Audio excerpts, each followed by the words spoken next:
오늘 우리는 내가 만든 신 6번째 시간을 갖습니다. 오늘 현대 문화와 종교 안에 있는 우상들을 살펴보고자 하는데, 그 이전의 주제들은 전부 다 내가 만든 신이라고 해서 단수로 표현했는데, 오늘 제가 맡은 이 주제는 신들이라고 되어 있어서 다수의 신들이 우리의 문화 안에 자리 잡고 있을 수 있다는 것을 보여주고 있습니다. 현 시대 문화의 흐름을 읽을 수 있는 여러 분야들이 있습니다.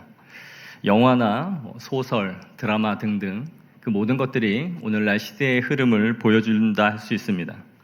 저는 그 중에서도 이 CF 광고를 좀 주목해서 보는 편입니다.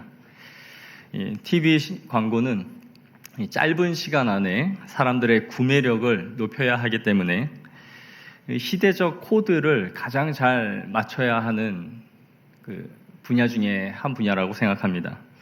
그래서 광고를 보면 사람들의 심리를 자극해서 그것을 사게 하기 위한 멘트 하나하나에 심혈을 기울여서 광고를 하고 있다는 것을 볼 수 있는데, 그래서 그런 광고를 몇 개 준비해 보았습니다. 자동차 광고인데요. 이 차의 컨셉은 항상 이 성공이라는 이미지를 깔고 있습니다.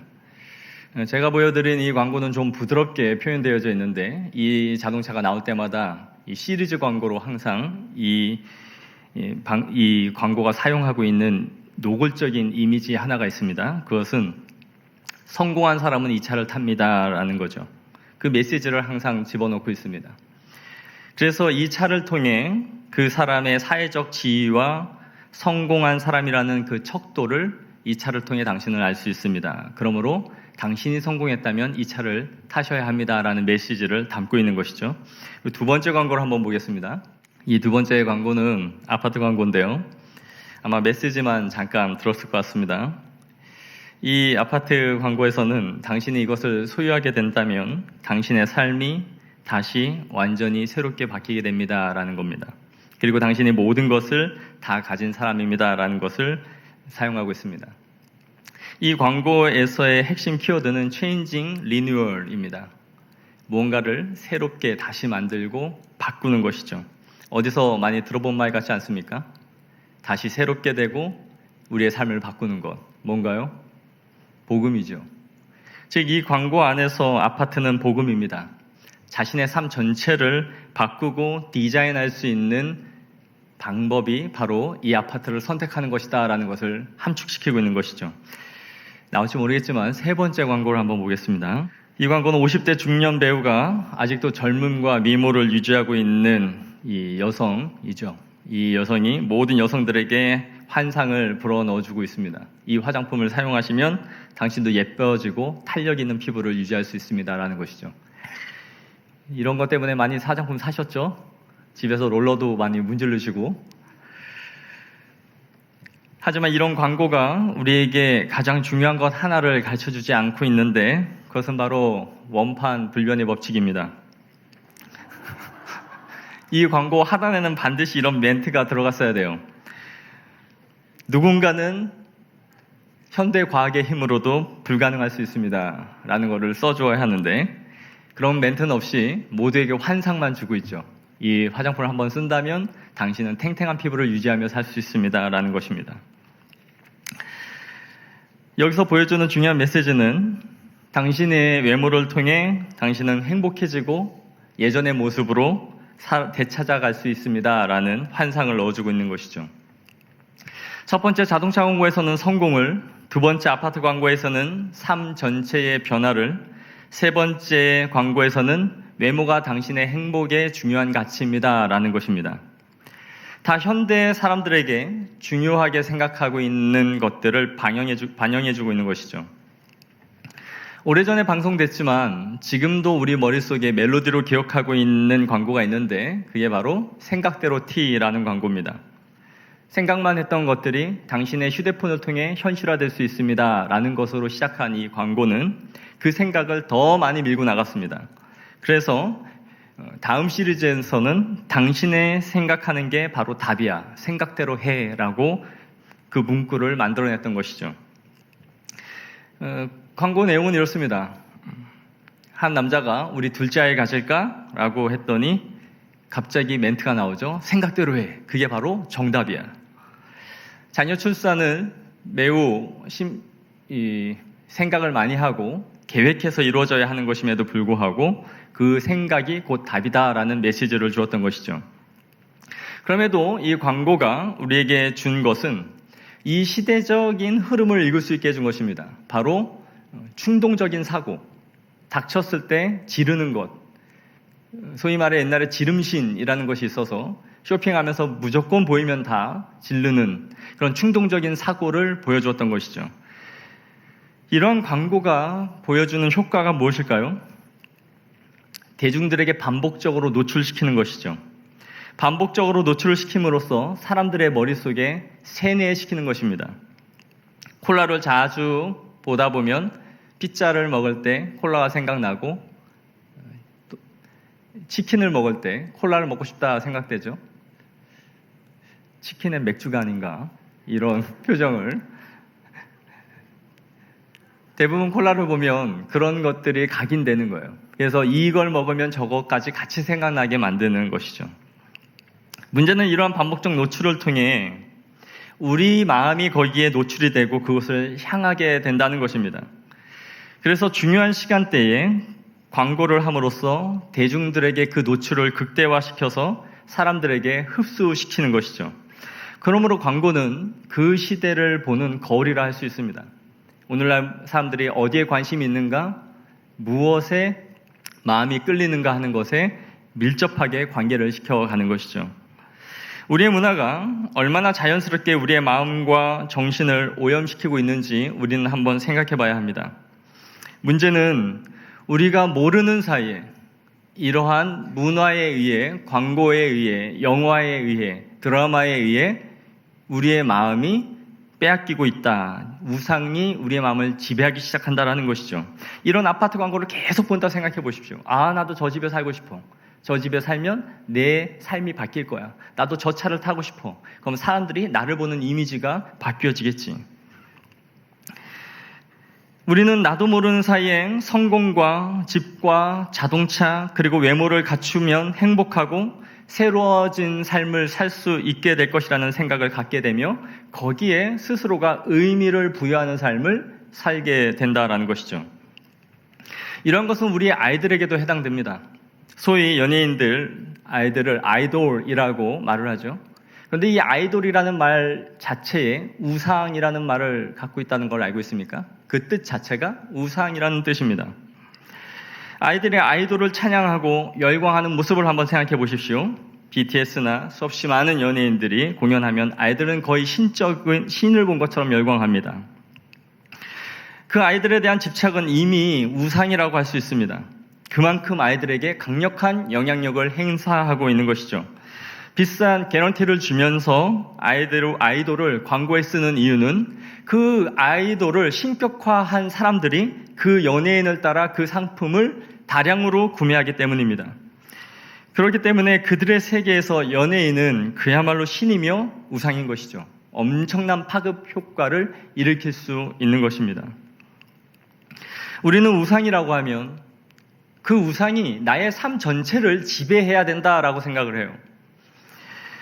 그러나 성경에서 말하고 있는 가치관과 대립되고 배치되는 것이 내 안에 들어와서 내 마음의 한 영역을 형성해 가는 것 그 자체가 이미 한 영역에서의 우상이 만들어지고 있다는 것을 우리는 생각해야 합니다. 이러한 우상들이 우리에게 자리를 잡아서 우리 자신에게 뿐만 아니라 우리의 가족들에게도 영향을 미치게 됩니다. 성공하지 않으면 가장으로서 자신의 존재가 약해지고 또한 자신이 이 사회에서 무가치하다고 느끼는 것은 어제 오늘의 이야기가 아닙니다. 성공이 곧 가장의 위치를 가늠하는 기준이 되어버린 것이죠. 아버지가 실직하면 모든 힘을 잃은 존재가 됩니다. 하나님의 형상으로 지음받은 자녀가 자신이 거주하고 있는 집과 내가 몰고 있는 자동차와 외모에 의해 나의 가치를 이미 평가하고 있다는 것 자체가 심하게 어그러지고 왜곡됐다는 것을 보여주고 있는 것이죠. 우상이 자리 잡고 있다는 증거입니다. 또한 우리는 내 안에 이런 식으로 형성된 그 우상으로 우리의 자녀들을 길러냈다라는 것을 생각해 봐야 하는 것이죠. 공부를 통해 자아를 실현시키고 좋은 학벌을 갖는 것이 이 세상에서 좋은 위치를 선점할 수 있는 유일한 길이라는 것을 아이들에게 주입시키지 않았습니까? 그런 식으로 아이들에게 성공 신화를 불어넣었다면 우리는 아이들을 우상으로 이끌어간 것입니다. 공부가 인생의 전부라고 우리는 가르치지 않았지만 은연중에 이러한 일들은 계속해서 일어나고 있는 것이죠.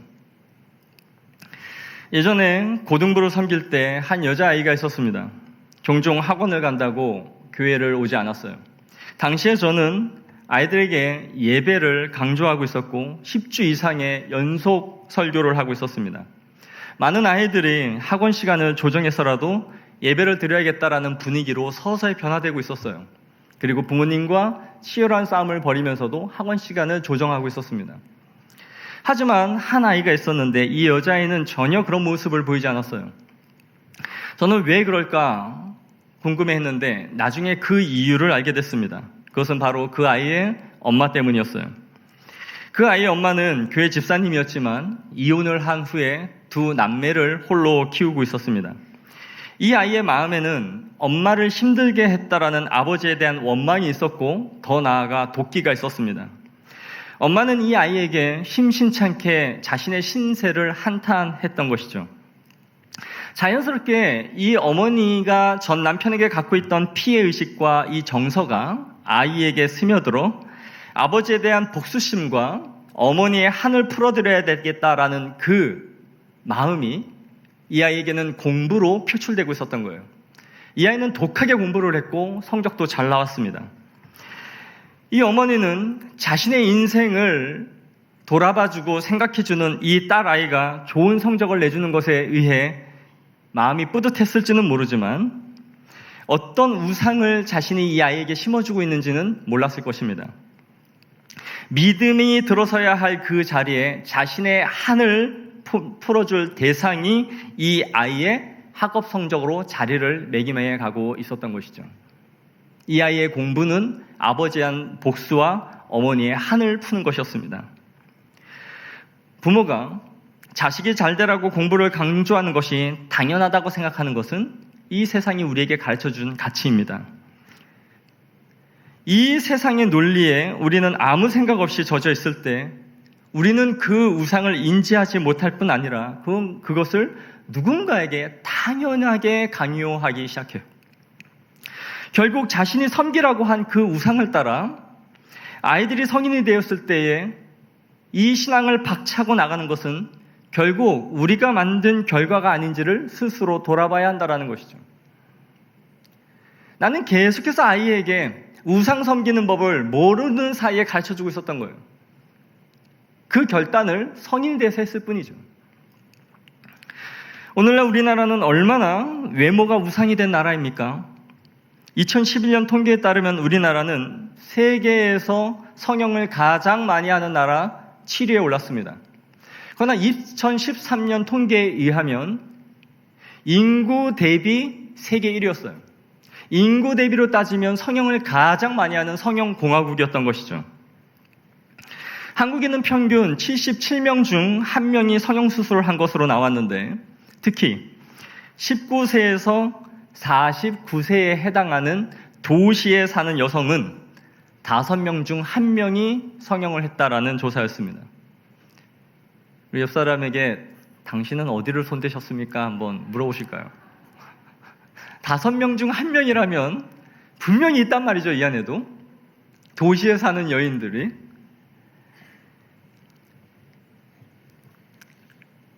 제가 청년부에 있을 때 나이가 1살 많은 누나가 저한테 심각한 질문을 하나 했어요. 고민이었죠. 그 부모님이 이 누나에게 돈을 줄 테니까 성형수술을 하라고 그런다는 거예요. 너 그래야 시집 간대요. 부모님도 굉장히 객관적으로 이 누나를 본 거죠. 너 성형시켜줄 테니까 성형해라. 돈은 내가 다 대줄게. 왜 이걸 나한테 묻나 그랬는데 아마 친한 동생이고 또 신학생이니까 성경적인 어떤 말을 해주지 않을까 물었던 것 같아요. 그래서 제가 그랬습니다. 내가 누나를 봐서는 당연히 성형해야지 라고 한번 웃겨놓고 당연히 해야 되는데 본론을 말했습니다. 우리가 자신에 대해서 만족하지 못하는 이유가 하나님이 나에게 주신 것에 대해 자족하지 못하는 마음에서 생기는 것은 아닌지 한번 생각해 봐야 되지 않겠는가라는 것이었어요. 저는 반드시 해야 하는 상처, 선천적으로 타고난 좋지 못한 결함 때문에 그것에 성형해야 된다는 건 당연히 할 수 있다고 생각해요. 그러나 그 마음의 본심이 단순히 더 예뻐지기 위한 누구처럼 되고 싶은 욕구, 누구처럼 내 얼굴도 똑같이 만들어지고 싶은 욕구, 타락하여 노화될 수밖에 없는 이 인간이 20대처럼 노화되지 않은 상태로 끊임없이 유지해 가고자 하는, 죽지 않을 수는 없지만 진시황처럼 불로장생을 꿈꾸는 그러한 인간의 타락한 욕구가 그 안에 있는 것이 아닌가. 그걸 우리 물어봐야 된다라고 물었어요. 어차피 인생은 죽지만 죽기 전까지라도 항상 아름답게 피어있는 그 모습으로 살고 싶은, 타락하여 결국은 썩어질 수밖에 없고 노화될 수밖에 없는 그걸 거스르고자 하는 인간의 욕망이 그 안에는 자리 잡고 있는 것이 아닌지를 물어야 되는 것이죠. 그래서 그런 우스갯소리가 있죠. 주름을 피고 피는 게 이렇게 땡겨갖고 하는 거잖아요. 한참 피다 보니까 눈이 이마까지 올라갔다고. 계속 땡겨 올리다 보니까. 왜 이 시대는 몸에 이렇게 목을 메고 있을까요? 얼굴을 뜯어 고치고 건강을 넘어 몸을 가꾸는 데까지 나아가는 행위. 섹시하다는 말을 칭찬처럼 사용하는 이 시대는 도대체 무엇을 추구하고 있는 것일까요? 그 안에는 외모지상주의라는 우상이 한가득 우리 안에 들어가 있는 거예요. 화장품 브랜드처럼 헤라라는 고대 그리스 신화에 나오는 여신이 우리 마음 가운데 깊이 들어와 있어서 계속해서 우리의 마음을 지배하고 있다는 것이죠. 그리고 그것을 당연하게 말하고 있는 거예요. 내 존재와 가치를 성공이든 돈이든 외모에서 찾고 있다면 그것은 분명 우상입니다. 내 자존감이 거기서 결정되고 있다면 그건 우상입니다. 목사님은 잘생겨서 못생긴 사람만 몰라요. 그러실 수 있지만 우상입니다. 내 가치는 거기에서 결정되지 않아요. 사실은 우리의 마음을 흔들고 성경의 가치관을 흔들어 놓는 이러한 우상들은 광고만이 아닙니다. 2003년에 개봉한 바람난 가족은 할아버지부터 손자에 이르기까지 말 그대로 온 가족이 바람이 난 난잡한 사생활을 보여주고 있는 영화였습니다. 2012년도부터 시작한 우리 결혼했어요. 2010년에 방송된 옥탑방 고양이라는 예능과 드라마를 통해 우리는 동거가 우리 시대에 부담 없이 다가올 수 있도록 아주 친숙한 소재로 만들어버렸다라는 것을 생각해야 됩니다. 커피 프린스라는 드라마, 이 드라마를 통해 동성애가 친숙하게 안방 안으로 들어왔다라는 것도 우리는 인지하고 있어야 됩니다. 이런 것들이 거의 10여 년이 되어가는 훨씬 빠르게 우리에게 다가왔다라는 것이죠. 그리고 이런 작품들은 다 당시에 연예 대상을 휩쓸 만큼 대작들이었습니다. 예전에 시립도서관에서 공부를 하다가 그 DVD관에 가면 영화를 볼 수 있도록 그렇게 시립도서관은 잘 되어 있습니다. 그때 제가 본 영화가 맘마미아라는 영화였어요. 하도 흥행을 해서 2008년도 작품이었는데 그 후 10년 후에 맘마미아가 작년에 2018년도에 또 나왔었죠. 다 아시는 것처럼 뮤지컬로도 나오고 대작입니다. 저도 말만 들었기 때문에 이것을 영화로, DVD로 한번 봐야겠다 하고 있다가 도서관에서 이것을 보게 됐어요. 그런데 저는 이 영화를 보면서 내용을 보고 깜짝 놀랐습니다. 이 영화의 내용은 미혼모로 딸을 키운 엄마가 3명의 남자 후보 중에 누가 자신의 딸의 친부인지를 찾는 내용이에요. 자신이 과거에 낳은 딸을, 친부를 찾아주기 위해 3명의 남자 후보를 놓고 일어나는 해프닝들인 거죠. 그런데 이 사실을 안 딸은 전혀 충격을 받지 않습니다. 오히려 엄마의 아름다운 젊은 날의 삶을 추억하면서 신나게 노래하고 같이 친아빠를 찾는 이야기가 이 맘마미아 1의 이야기예요. 그러나 이런 영화는 오늘날 계속해서 흥행과 사람들의 박수를 받고 있어요. 극찬을 받는 거죠. 과연 그리스도인들 중에 이러한 내용을 보면서 그 OST를 즐길 망정 그 내용이 철저하게 비성경적이라는 것을 분별하면서 볼 수 있는 사람들이 얼마나 있을지 우려가 됩니다. 많은 그리스도인 청년들도 이런 것들을 몇 번씩 보면서 재밌다라고 말해요. 봐선 안 된다는 게 아니에요. 비판할 수 있는 능력을 잃어버렸다는 게 문제예요. 이러한 것들을 하나하나가 켜켜이 우리 마음 가운데 쌓여서 친숙해지고 세뇌되어 성경의 가치관과 대립을 하고 좀먹기 시작한다는 것이죠. 그 사이에 우상은 계속해서 우리 안에 자라가고 있는 것입니다. 성경적 가치관에 충돌하는 생각이 내 안에 들어올 때마다 그것은 우상으로 자리를 잡아가는 것이에요. 그러므로 결국 우상은 가치관의 문제이며 세계관의 문제입니다. 한 사람이 세상을 바라보는 관점이 성경에서 세속적 가치로 바뀌어가고 그 가치관과 하나님이 부딪히고 맞서기 시작할 때 그것은 곧 우상이 되는 것이죠. 오늘 우리가 읽은 본문은 야곱이 베델로 올라가는 것을 선언하는 본문이에요.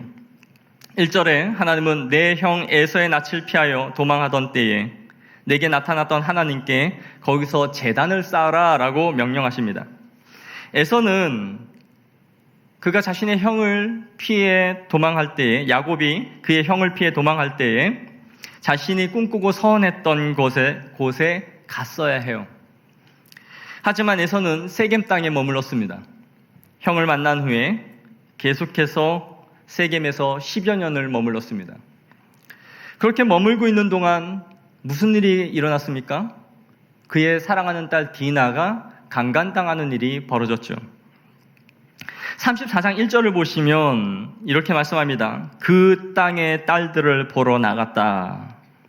디나가 그 땅의 딸들을 보러 나갔다는 것이죠. 이것은 그냥 보러 나간 게 아니라 매우 세심히 관찰하다 또는 즐긴다라는 뜻이에요.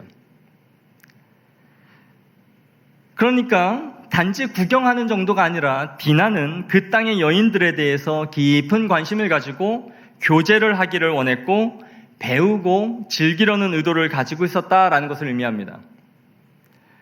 야곱의 가족들은 그곳에 10년 동안 머물면서 세겜이라는 그 성 안을 동경했으며 그 즐거움을 따라 걸어가고 있었던 것이죠. 그곳의 화려함과 즐거움에 물들어가고 있었다는 것을 보여주는 대목입니다. 10년이라는 세월은 결코 적지 않았던 것이죠. 야곱이 하나님의 약속을 기억하고 다시 베델로 가야겠다라고 생각한 것은 자신의 딸 디나가 강간을 당한 후에야 뼈저린 아픔을 가지고 생각해낸 것이었어요. 그리고 오늘 본문 35장 2절에 야곱은 이렇게 결단합니다. 자기 집안 사람과 자기와 함께한 모든 자에게 이르되 너희 중에 있는 이방 신상들을 버리고 자신을 정결하게 하고 너희들의 의복을 바꾸어 입으라. 이들은 이미 이방 신상들의 영향력 안에 들어와 있다는 것을 알 수 있습니다. 라헬은 이미 그의 아버지 집을 도망할 때에 드라빔을 숨겨왔습니다. 아버지를 피해 목숨을 건 탈출을 했고 아버지가 그를 추격하여 따라왔을 때에도 그는 그 드라빔을 목숨을 걸고 지킬 만큼 깔고 앉아 있었던 여인이었던 것이죠. 그에게는 그 신이 매우 중요한 존재였던 것입니다. 오늘 본문의 야곱은 의복을 바꾸어 입으라고 말해요. 왜 의복을 바꾸어 입으라고 말할까요? 바로 그 의복은 그 문화와 시대를 담아내는 거울이기 때문이에요. 시대와 문화를 보여주는 중요한 척도는 의복입니다. 오늘날 옷이 점점 선정적으로 바뀌어가고 그것이 패션이라는 이름으로 자행되고 있습니다. 불과 10년, 20년 전만 해도 감히 저런 옷을 입고 지하철을 타고 도시를 활보할 수 없는 옷임에도 불구하고 오늘은 버젓이 입고 다니고 있지 않습니까? 바로 세겜에 살면서 이 가족들은 그들의 문화를 따라 옷을 입고 그들의 하는 화려함 속에 도취되어져 가고 있었던 것이죠. 하지만 이제 우리는 영적인 의복을 바꿔 입을 때가 아닌가 하는 것을 돌아봐야 합니다. 우리의 우상을 버리고 장신구를 내어버리고 이제 다시 베들로 돌아가야 한다라고 우리 영혼에게 스스로 선언을 해야 하는 시기가 아닌지를 스스로에게 물어봐야 한다라는 것이죠. 우리는 이 세상이라는 세겜에 오래 머물면서 나도 모르는 사이에 이 문화에 친숙해지고 이 문화라는 신들의 내 마음을 빼앗겨버리고 향유하며 오히려 그것을 즐길 뿐만 아니라 동경하기 시작했다라는 것이죠. 나도 저런 차, 나도 저런 집, 나도 저런 외모 할 수만 있다면 하고 싶어. 거기에 대해 전혀 거부감이 없는 상태까지 우리는 간 것입니다. 절박할 때 하나님께 서원하고 붙잡았던 그 약속을 잃어버린 야곱처럼 우리의 화려한 현실 속에서 우리는 의복을 바꿔버린 것은 아닙니까? 우리는 예수님을 믿고 이러한 것들에 얼마나 자유한지 스스로에게 물어보고 있습니까? 교회 안에 들어오면서 우리는 나의 직위, 나의 돈, 명예, 외모, 사회적 가치 등등을 모두 내려놓고 십자가에 못 박고 그렇게 들어오고 있습니까? 목회자인 저에게 물어도 사실 자유롭지가 못해요. 우리는 그런 것들을 같이 복음 속에 뒤엉겨서 살아가고 있는 것이죠.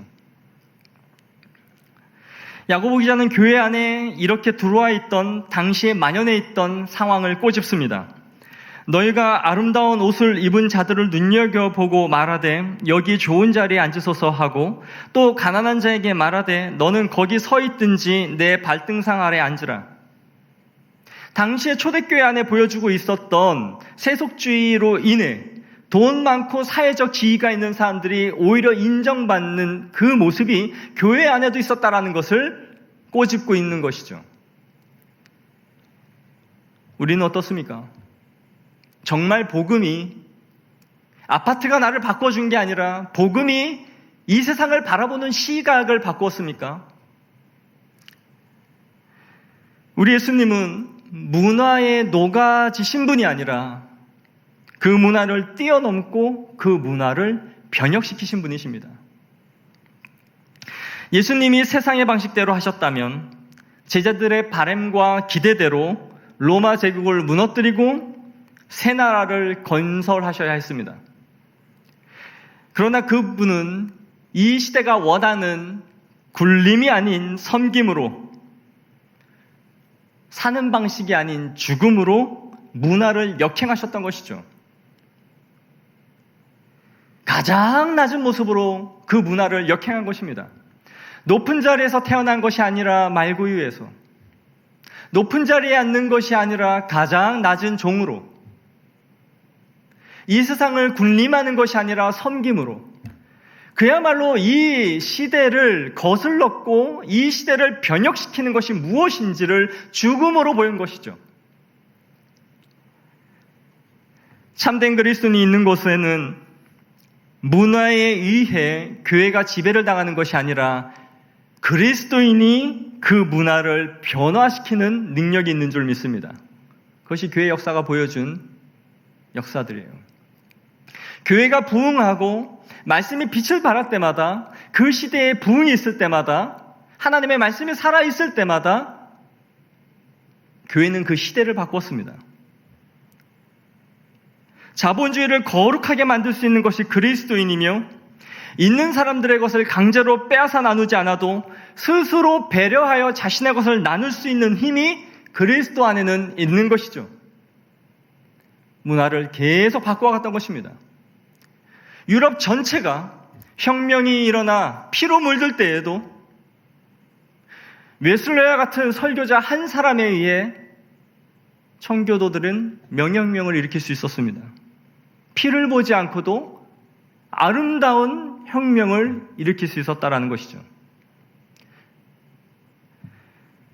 결국 그 시대가 보여주는 반란들과 불만은 그리스도인들이 문화에 젖어 복음으로 그 시대를 살아가지 않을 때 일어난 것임을 우리는 생각해 봐야 합니다. 복음과 세속이 만나 세속적인 복음을 만들어내는 것이 아니라, 복음은 세속적인 것의 의미와 가치를 새롭게 부여해주는 힘이 복음 안에 있는 줄 믿습니다. 복음과 세속적인 가치가 뒤엉겨서 다른 복음이 튀어나오는 것이 아니라, 복음이 이 세상을 바라보는 세속의 것을, 가치를 오히려 새롭게 규명해 준다라는 것이죠. 그것이 진리의 힘이 있는 것입니다. 말씀을 맺겠습니다. 사랑하는 성도 여러분, 하나님께서 우리의 눈을 열어 복음으로 새롭게 옷 입혀주시기를 구하기를 원합니다. 우리 안에 깔고 앉아있는, 우리가 감춰놓은 드라밈이 무엇인지를 보게 하여 주시고, 옷을 바꿔 입게 하여 주시고, 베델 곧 하나님의 집을 향해 우리가 다시 올라가자라고 스스로에게 선포할 수 있는 성도들이 되어지기를 원합니다.